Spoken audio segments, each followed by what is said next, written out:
Yeah, what's up for a nightcap? Chill, you know, kick back.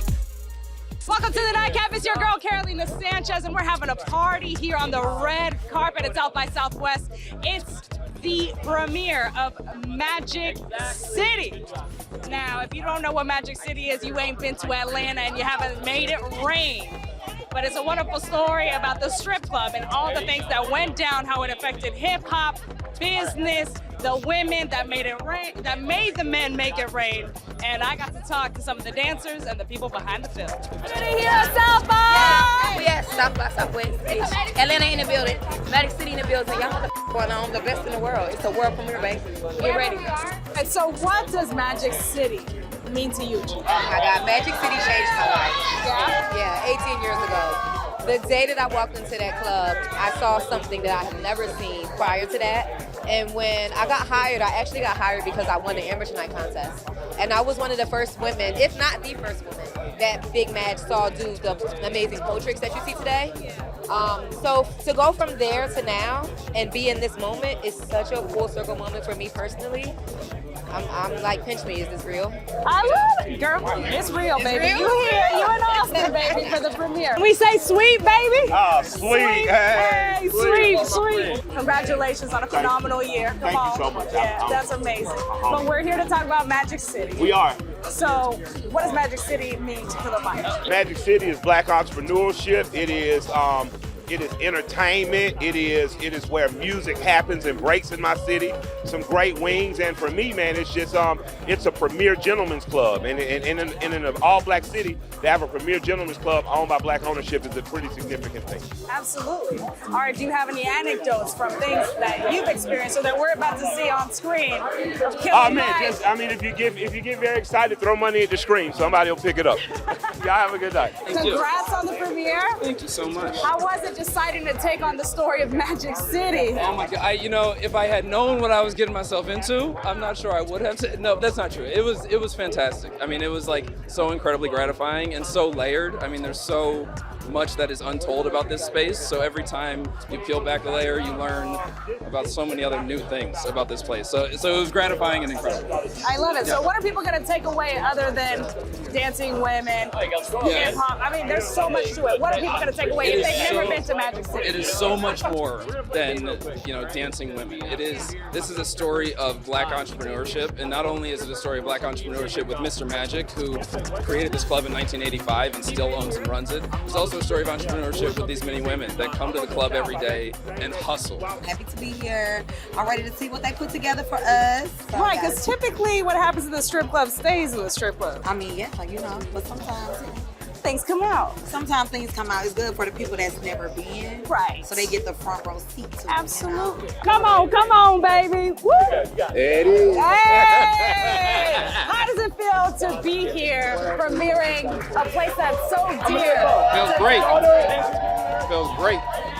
I'm having a good time, telling all the stories. Did you think you would ever tell the stories in such a public platform? All the time, I've probably been asked to do a Magic City documentary, to be a part of a Magic City series, anything Magic City. People got to talk to me because I've been there since the beginning. And May Womb, there it is in Magic City. It's about Friday night us partying in Magic City, and 30-something years later, I'm still touring. Just got off a date, came straight here, right? All this time, it's relevant, and I get to bring all these strands and all these ties together and wield it into a story. And this is the first time that it really gets captured on screen in an effective way that I think people will appreciate, because it's been a part of everybody's lives that has come through Atlanta. All right, so I have to ask the question. Who makes it rain better? The politicians, the rappers, or the drug dealers? All of them. All of them, but definitely like the drug dealers. Dress up premiere day! Thank you. Yes, thank you. How does it feel? It feels amazing. This is a journey that started 2 years ago. Okay. Long time coming. Our team stuck through it, and it's such a beautiful journey. I'm so excited to be here. How did you guys decide it's time to tell this story and take it to the masses? Because typically what happens in the strip club stays in the strip club, See, and that's the thing, right? So it's a very sort of intimate issue, right? Like if you think about a strip club, you think about that environment, there's so many different topics that are being discussed. It's sexuality, gender, power dynamics, community. And what we wanted to do, instead of doing the maybe expected strip club documentary, we wanted to subvert those expectations, do something that feels filled with love, filled with warmth, filled with community. That's what I want to share. That's the story I want to tell. How did you decide, like, it's time to tell the story of Magic City? It's been such a big part of Black culture for the longest time, as long as I can remember, and having it come through the voice of the culture, as we're gonna see tonight, is why we're also excited for this premiere. I moved to Atlanta about 9 years ago. It's my adopted home, and the Barney family were the first people to kind of embrace us and my family. And so to be able to be part of telling their magnificent American tale is just a joy for me. What does it feel like to be with the younger ladies who have taken on? Actually amazing, because yesterday I sat down with some of the girls just talking my knowledge, teaching them my knowledge, because it's not what, some of them need to know it's not just a job. You know what I'm saying? This is a lifestyle. You've actually been in my studio, but we didn't get to talk. You ate empanadas, but okay, you're gonna have to come back to the studio. We talk comedy. All right, but let's talk Magic City, right? Right on. Atlanta. You all about Atlanta, King of the South. What does Magic City mean to the city of Atlanta and beyond? It is one of the finest institutions of culture you could find. That is untapped authenticity.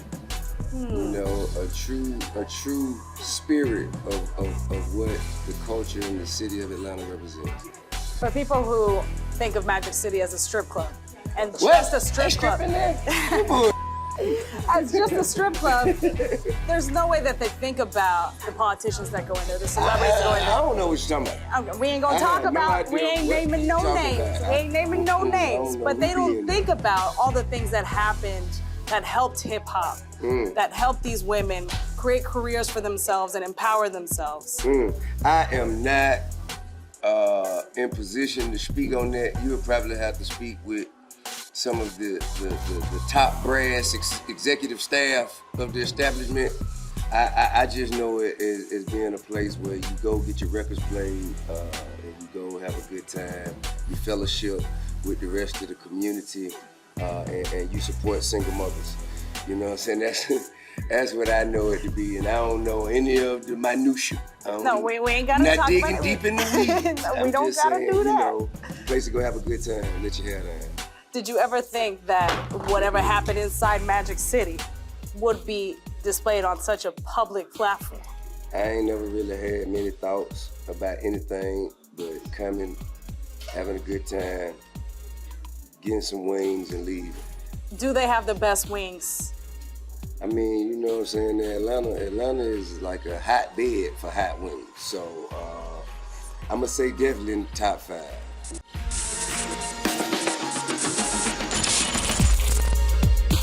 Here at South by Southwest, you never know who you're gonna run into, baby. We got Dulce Sloan up in here, okay? My producer spotted her right here on the sidewalk. Chased me down. She spotted me and then ran down the street, and my friend who's supposed to be security let her get to me. So he's fired. Right here on the nightcap, you know he was fired. All right, unemployed. So what you doing here in Austin? You've been here multiple times for South by. So this is my 5th time at South by. I've been here since Friday for the comedy festival. I'm also promoting my book, Hello Friends, Stories of Dating, Destiny, and Day Jobs. Ooh, girl, on the nightcap, all we and talk my about. And my lip gloss brand. You don't know? No, tell me. I gotta get your info. So it's called Giggle Gloss, and I pack all of the orders at the house, me and my mama, so it's a home business. You send me your info, I'll send you some. You gotta come on the show, the nightcap, because you know we talk about dating. I'm bad at that, though. That's why I had to write it down, because I'm bad at it. I had people to know how bad I am at dating. Everyone on my show is bad at dating. That's why they still dating. Well, then sustain. I mean, come through, baby. Listen, I'll give y'all my info, and then we can see if I can come back to the great city of Austin and do your show. I love it. All right, let's talk about women. Because it's March. I've met them. Yeah. And I get 2 months. You get 2 months back to back. Actually, we get 2 months back to back. Well, I get. Well, all of me and some of you. All of me. So I get one later. Well, no, because you get 3 months then. Listen, the hair said you get February too. Okay. So the hair gets February like 13th through the 15th, This phone here gave me a cosign. Listen, also, your DNA and history did. That wasn't me, sis. I mean, yeah, it goes back. I looked it up. I did 23andMe and found out. You didn't need that. I can see the hair, ma'am. I'm looking at your face. And your titties. What are we doing? Anywho, so we getting months. I got months. She got months. Are you gonna be the next face of the Daily Show? Oh, we girl, need I a don't woman know. in that seat. That's none of my business. I don't run Comedy Central. That's none of my business, sis. They got nothing to do with me. But should it be a woman on that desk? That ain't got nothing to do with me. Oh, come on! Listen. Also, if you thought you was gonna get a scoop on the street, you're crazy. No, I wasn't thinking I was gonna get a scoop. I wanted you to stand on business about a woman taking the seat. I think a woman should have her own show, as opposed to trying to build her, trying to fit into that model. Like Amber Ruffin's show was amazing. So we need something like that where it's a woman building her own show in her own voice, as opposed to trying to fit into what the model is.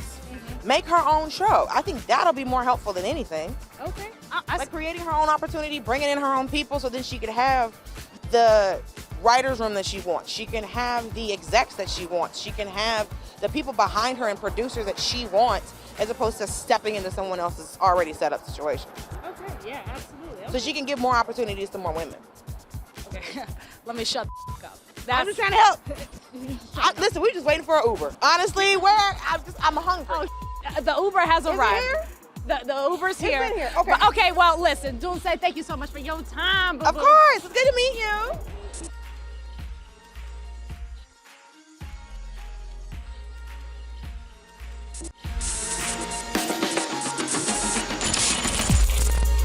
Welcome back to the Nightcap. As you know, South by Southwest also premieres so many different films, TV shows, and docu-series. And I got to interview the cast of Babes, baby, including the director.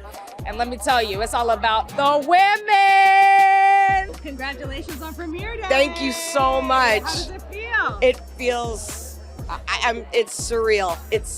I'm so happy to be here in Austin. I'm wearing my, Come on, let's see him. Hey! my socks, my Bobby socks. Bobby socks. I'm taking great pleasure in premiering Babes at South by. Yes. How was it writing this? I mean, especially after False Positive, I feel like it's complete opposite. I know, False Positive was like my fear of having children, and Babes is like my genuine joy in the actual experience of having it. Writing was hilarious. Susie Fox, our producer, and Josh Rabinowitz, my co-producer and co-writer, we just had so much fun splashing it all down. But the thing that we found we were organizing all the funny through was how friendships change. There's like plenty of funny pregnancy, you're horny, you're belching, you know, with like all the. But the thing that kept like pulling us into a real story that could sustain a whole movie was how your friendships change, and there's so much to gain when you're creating family, but there's a lot of loss too. Being able to show friendships with women and to show how they morph and change as you grow up, as you get a family. If you boo up with a man or get a partner, have kids, is there still space in your life for your friends? Girl, I'm a mother of two, and that, ooh, oh my God. Are you making space for your friends? Always. And the most I'm gonna cry. My best friends flew in here to be here. Hell yeah. Where are they at? Bring them. My makeup. Mike matches me. This one's genius. Stop. Nobody saw. Hi. All right, Michelle, congrats, but I gotta see the fit. You mind? Oh my goodness, not at all. Bitch. Oh, hello. Bitch. It's given Oppenheimer when you do. Yes. Well, congrats on premiere day. How does it feel to be here in Austin showcasing Babes? It feels really good. It feels like I've been planning a wedding for 2 years, and now it's finally that day. So it's like surreal, but awesome that everybody gets to see it and you get to share it with a bunch of people. I feel like most of the things you play, baby, you are always part of the tribe, part of the village, supporting and making sure everybody's right. How important is it to have that village of women around you to not just help in parenthood, because we're going to dive into that, but in just in everyday life? I mean, you are the company you keep, right? So your friends and your family that feel like your friends and stuff really are a direct reflection of what you think of yourself. And so you're not going to get there right away. It's a journey. How do you navigate friends who are without children? You know, since becoming a mother, I also feel, let me say it again. Since becoming a mother, I'm seeing how women mother, no matter whether they have children, biological children. We have to mother ourselves, you know, because the world is so harsh and so harsh toward motherhood and families. And, you know, it's a really tough time. I'm feeling the loss of my friendships or the change in my friendships, but the loss of the way my friendships were before I had kids. And it's like two sides of the same coin. And for my friends who aren't having kids, I'm like, this hurts, both of us, you know, it's painful. But then because they're women, you can kind of like birth a new thing together. I really trust, you know, in those friendships. But this is hilarious. People will walk away thinking, damn, I relate to it, even though I might not be in that part of my life, but I might be, and I know someone that is. And also, women are funny. So start that rumor. Yes. Thank you. Women are funny. All right, the show's called The Nightcap. What is your nightcap of choice? What's the, oh, like a silk bonnet. What, an actual cap? What we talking about, sis? I'm talking about a cocktail, baby. Okay, I know. Anything. Like anything. Anything that's left. Okay. All right. I love it. I'll zhuzh it up with some agave and a hipster ice cube. Okay. Yeah, I'm not saying no to much.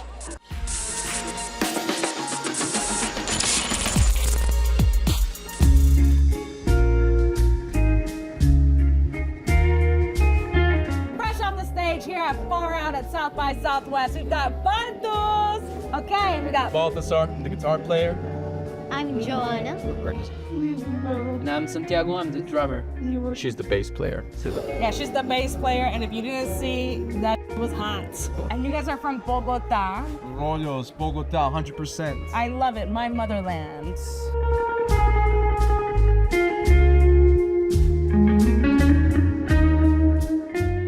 The name is peculiar. Balthvs. Balthus. What is it? I got a reason for that. Talk to us. So before I was a full-time musician, I was a tour guide in Bogota. Okay. I spent a lot of my time on museums. My favorite museum is the Botero Museum, a big European art gallery. Has so many artists, Picasso, Miro, Renoir, Matisse. And my favorite, I knew all the paintings by heart. And my favorite painting was by Balthazar Klosowski, AKA Balthus. French expressionist painter from the mid 20th century. I love and that. the V, well, SEO, search engine. If you put the U, it's just Balthus the painter. Yeah. But you put the V, and it's us.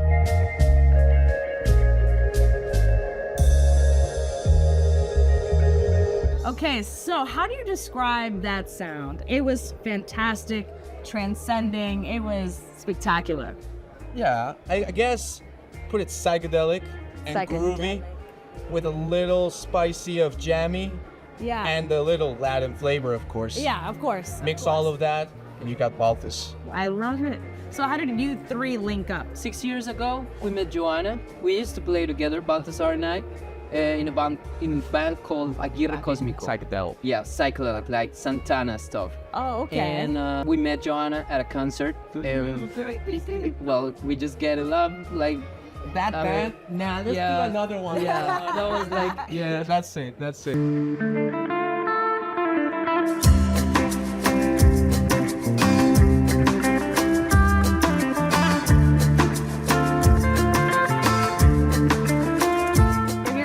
You're about to start your new tour. But South by Southwest, I feel like is something special for y'all. You guys have been coming for years. Yeah. South by Southwest is very special to us. The first time that we came to USA was for the South by Southwest. So we are very proud and happy to be this year in this festival. Third time. Third South by. Hell yeah. And it ain't easy playing at South by. No, but little by little, paying our dues. Yeah. And now the people at South by, it's been very nice, and now we get a different portrayal. It's a way different band that back in 2022 when we first landed here in the US for the first time, pursuing the American dream. As for the concerts, we're gonna be all week in Austin. We're gonna be playing 12 shows here. Wow. Then we're gonna do Colorado, head towards the West Coast, do some Miami, and then we're on to Europe. Miami and then Europe? Okay, so we gotta go across the pond. For the first time? Yeah. Ah, exciting! Do you guys play in Bogota often? This year, we don't have a date in Bogota, not yet, but we play in Rock al Parque last year. It's the biggest festival in Colombia. Wow. So awesome, yeah. Okay, well, are you guys gonna come back next South by? They invite us. Hell yeah, I hope so. Well, cheers. I know you guys just got off stage. You gotta decompress. Thank you for your time. No, thank you. And have a happy tour. Oh, thank you so much.